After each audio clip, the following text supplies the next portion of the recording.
There are multiple studies, including large analyses published in medical journals and by major cardiology organizations, that all point to the same pattern. Immigrants often arrive in the US with better heart health, but over time, that advantage fades. A study published in the Journal of the American Heart Association followed immigrants and tracked clinical markers over time, things like blood pressure, blood sugar, cholesterol levels, and body weight. Researchers found that the longer immigrants lived in the US, the more these indicators worsened. Another analysis from the American College of Cardiology reported the same trend. The risk of heart disease rises steadily the longer immigrants stay in the US. But what's causing this? Well, multiple studies found that declines were driven mainly by rising blood pressure, blood sugar, and cholesterol. But this probably doesn't shock you. The stereotypical American diet is filled with ultra-processed foods, high sugar intake, massive portion sizes. These aren't small issues. They show up in national health data again and again. And it's not just lower income households either. US's poor food system affects wealthier individuals as well. A study published in the International Journal of Epidemiology examined whether midlife heart health risk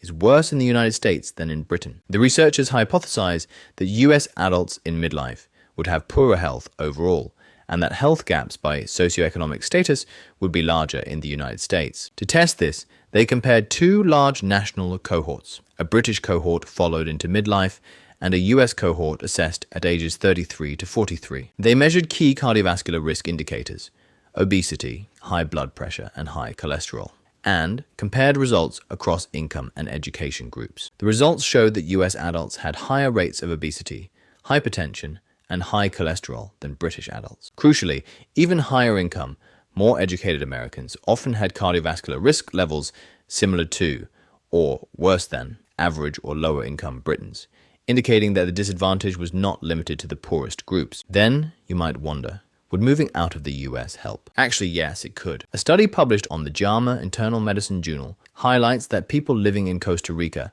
have markedly lower heart disease death rates than those living in the United States. The study looked at men migrating to Costa Rica and found a 54% lower mortality rate from heart disease compared to similar men living in the US. They found this gap to be even wider for Americans at lower socioeconomic status. That's not a tiny difference. That's life-changing. It's especially difficult to see friends and family who are immigrants unable to break the strong addiction of these processed foods. Not to mention, almost every day for Americans, these options are unescapable. They appear in ads, on billboards, in grocery stores, at school, at work, and more. Obviously, it's inconvenient to avoid those temptations and have to eat healthy. But what's also inconvenient is having a heart attack, so choose wisely. So if you or your parents immigrated to the US, the research isn't saying you're doomed.